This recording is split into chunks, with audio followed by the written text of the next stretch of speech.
जय हिंद। स्वागत है आप सभी का हमारे YouTube channel agri study by Saurabh.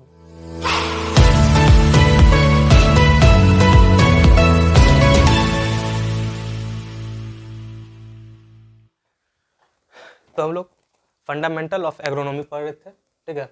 Fundamental of agronomy का दूसरा chapter seeds and its sowing. आज लेक्चर 4 है, चौथा लेक्चर है आज। तो हम लोगों ने कल के क्लास में पढ़ा था कि बुआई से पहले सीड का जो बीज जो है उसका उपचार कैसे करते हैं, ठीक है। और उससे पहले क्लास में सीड क्या होता है ये सब हम लोग जान चुके थे।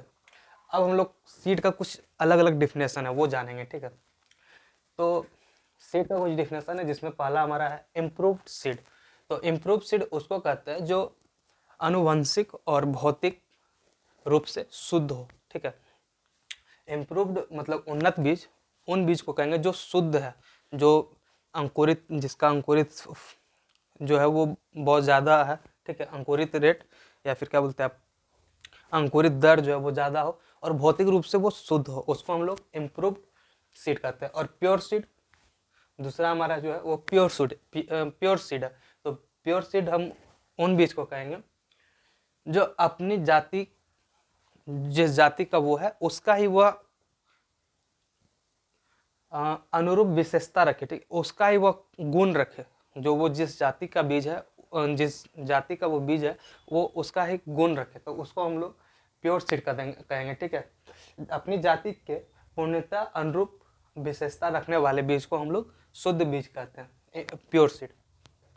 तो ये दो डिफिनेशन था सीड से। अब सीड कितने प्रकार के होते हैं अब ये जानेंगे हम लोग कि सीड कैसे कितने प्रकार के होते हैं। लेकिन उससे पहले मेरे पास एक डाटा है जो मैं ये इम्प्रूव सीड जो है, उन्नत सीड, उसका एक डाटा है जो मैं बताना चाहता हूँ, ठीक है। फसल के प्रमाणित बीज में बीज गुणता संबंधी विशिष्ट मानक, जैसे कुछ गुण है और किस फसल के पास कितना % रहेगा तो वो अच्छा रहेगा, वो गुणवान सीड रहेगा, वो इम्प्योर क्या बोलते हैं वो इम्प्रूव्ड सीड रहेगा, तो वो जानेंगे। देखिए, शुद्ध बीज का न्यूनतम प्रतिशत जो होता है वो गेहूं धान वगैरह में वो होता है 98%, ठीक है।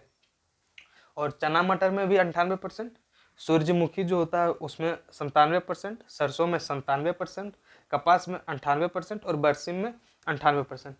फिर है एग्जाम्पल एक लेते हैं, ये आपका नमी रोधी पात्र में आर्द्रता का अधिकतम प्रतिशत, ठीक है।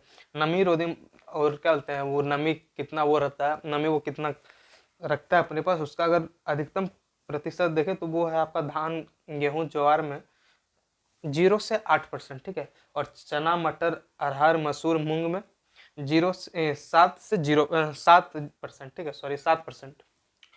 ये आपका सरसों में 5%, कपास में 6% है और बरसी में भी 6% है, ठीक है। अब हम लोग देखेंगे टाइप्स ऑफ सीड कि बीजों की प्रकार की वो कितने प्रकार के होते हैं। तो पहला जिसमें हमारा नाभिकीय बीज, तो नाभिकीय बीज का डिफिनेशन इस प्रकार है, पादप प्रजनन द्वारा जब मूल बीज मतलब ओरिजिनल बीज जो है, ठीक है, पहली बार तैयार किया जाता है, जब बुआई के लिए, ठीक है, जब रोपने के लिए किसी भी बीज को हम उसका मूल बीज मतलब जो ओरिजिनल बीज है उसको पहली बार जब तैयार करते हैं तो वह आपका नाभिकीय बीज में आता है। इसमें 100% अनुवंशिक व भौतिक शुद्धता होती है। इससे प्रजनन पैतृक संग्रह बीज के रूप में बीज गुणन के लिए प्रयोग करते हैं।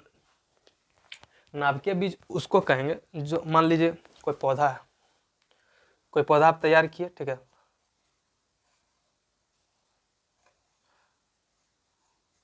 कोई पौधा तैयार किया आप मान लीजिए, और इसका जो सबसे पहला बीज होगा, ठीक, सबसे पहला बीज मतलब बीज से बीज नहीं, कोई पेड़ तैयार हुआ उसका जो सबसे पहला बीज होगा, जो ओरिजिनल बीज जिसको कहते हैं, जो सबसे पहला बीज रहेगा वो आपका नाभिकीय बीज होगा और ये 100% शुद्ध रहता है। उसका दूसरा हमारा प्रजनक बीज। तो प्रजनक बीज जो है वो उसको कहेंगे जैसे पेड़ से जो पहला पौधा था उससे बीज निकला, इसको हम लोग नाभिकीय बीज कहे। अब इससे ही एक और पौधा होगा, ये जो नाभिकीय बीज से इससे जो पौधा होगा और उसका जो बीज होगा वो हमारा प्रजनक बीज होगा, ठीक है। इस बीज में सबसे अधिक आनुवंशिक शुद्धता रहती है। यह बीज पादप प्रजनक या जिस संस्था द्वारा पैदा किया जाता है उसे सीधा संबंधित होता है। ठीक है, अब तीसरा हमारा जो है वो आधार बीज। आधार बीज क्या होता है? इसे प्रजनक बीज से पैदा किया जाता है। प्रजनक जो इसका बीज होता है, इस बीज से ये हुआ, ये बीज से ये प्रजनक बीज हुआ। अब जो प्रजनक बीज से जो होगा उसको हम लोग आधार बीज कहेंगे। ठीक है, उसके बाद हमारा है पंजीकृत बीज। उसके बाद हमारा है पंजीकृत बीज। तो पंजीकृत बीज उसको कहेंगे, पंजीकृत बीज को आधार बीज से तैयार किया जाता है। आधार बीज जो है हमारा, उसी से पंजीकृत बीज को तैयार किया जाता है। ठीक है, उसके बाद हमारा तीसरा जो है वो प्रमाणित बीज है। यह आधार बीज अथवा पंजीकृत बीज से प्रमाणीकरण संस्था की देखरेख में पैदा किया जाता है। अब समझिए, पहले नाभिकीय बीज तैयार हुआ, कोई पौधा है। ठीक है, स्टार्टिंग में कोई पौधा है, उससे एक बीज हम लोग तैयार किए। उसके बाद इस बीज से हमारा प्रजनक बीज आया, प्रजनक बीज से आधार बीज आया, और आधार बीज से हमारा पंजीकृत बीज आया, और आधार और पंजीकृत मिला के हमारा प्रमाणित बीज बनता है। ठीक है, आधार बीज और पंजीकृत बीज को से हमारा ये प्रमाणित बीज बनता है। उसके बाद अच्छा बीज का कुछ महत्व है वो हम लोग जानेंगे। ठीक है, अच्छा बीज किसको कहते हैं, उसमें क्या होना चाहिए, तो वो अच्छे बीज में आएगा। तो देखिए, पहला सभी बीजों का अंकुरन एक साथ होता है। जितना भी बीज रहेगा सबका अंकुरन जो होगा वो एक साथ होगा। खेत में बीज की मात्रा कम लगती है। खेत में जो है उसमें बीज का मात्रा बहुत ही कम लगेगा। ठीक है, पौधे स्वस्थ तथा मजबूत निकलते हैं। पौधा जो होता है वो स्वस्थ और मजबूत होता है। बीज उपचारित होने के कारण बीज जंतु रोगों से फसल की उपज को हानि का भय नहीं रहता है। ठीक है, फसल की पैदावार अधिक मिलती है। फसल में प्रजातीय शुद्धता रहती है। बीज के द्वारा आने वाले खरपतवारों की समस्या गंभीर नहीं होती। तो अगला टॉपिक है हमारा सोइंग ऑफ सीड्स, बीज की बुआई। ठीक है, तो उसके लिए हमको सबसे पहले ध्यान ये देना पड़ेगा कि हम जो बीज बो रहे हैं, ठीक है, हम जो बीज बो रहे हैं उसका गहराई तो ठीक है, वो उसका गड्ढा का जो गहराई है, जो डेप्थ है, वो तो ठीक है, और एक विधि होना चाहिए उसको लगाने के लिए। ठीक है, दूसरा है कि अंकुरन के लिए खेत एक अलग तरीके, एक अच्छे ढंग से तैयार किया होना चाहिए। ठीक है, प्लस में वही बीज की जो बुआई की जो विधि है, समय है, सबको ध्यान दे के ही हम लोग बीज की बुआई करते हैं। ठीक है, तो अगला टॉपिक फिर हमारा है टाइम ऑफ सोइंग, बुआई का समय। तो इसमें हम लोग ध्यान देते हैं कि इसमें सबसे पहला इंपॉर्टेंट जो है वो है मिट्टी का ताप जो है, मृदा ताप जो है, मिट्टी का ताप जो है वो अच्छे होना चाहिए, और अलग फसल के लिए अलग तरह का अलग टेम्परेचर चाहिए। तो वो टेम्परेचर को ध्यान में रखना है।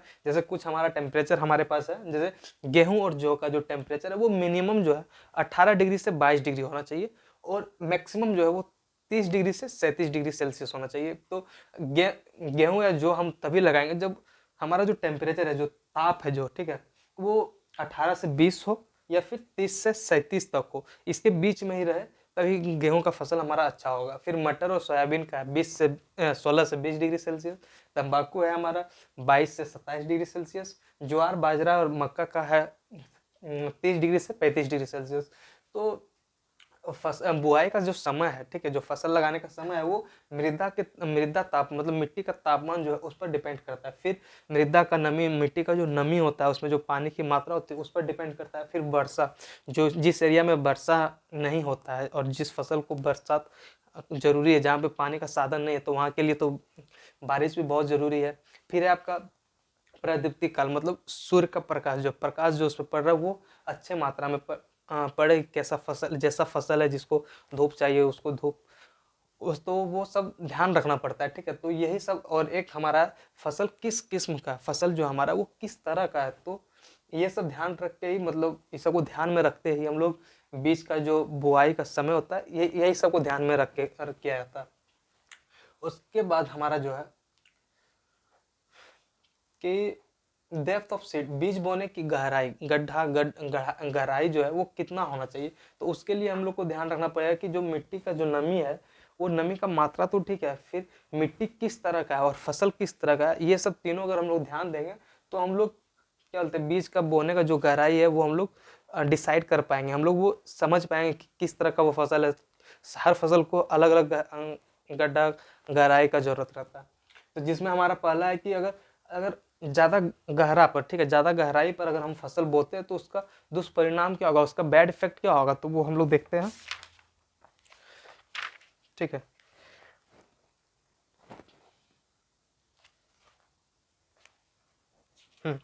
अंकुरन देर से होगा, ठीक है, पौधे का स्वस्थ विकास नहीं हो पाता है, अंकुरन लेट से होगा और स्वस्थ विकास नहीं हो पाएगा। फिर आपका है दूसरा कि जो उसका शाखाएं जो होती है वो निकलने में, ठीक है, थोड़ा देर से प्रारंभ होगा निकलना। और तीसरा जो है हमारा बोहनी जाति,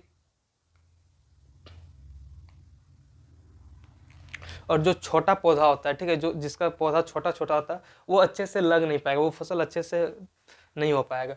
तो ज़्यादा गहराई पे भी हम लोग को बीज नहीं बोना है, ठीक है। और उसके बाद उथली बुआई करने का दुष्परिणाम, मतलब अगर ज़्यादा ऊपर कर दे तो उसका परिणाम क्या होगा, तो वो हम लोग देखते हैं कि अधिक नमी का संपर्क जल्दी से क्राउन जड़ें निकालने में सहायक है। इस प्रकार कले की कलियां सूक्ष्म जलवायु व अधिक ताप के संपर्क में आ जाती है। इस अवस्था में देख,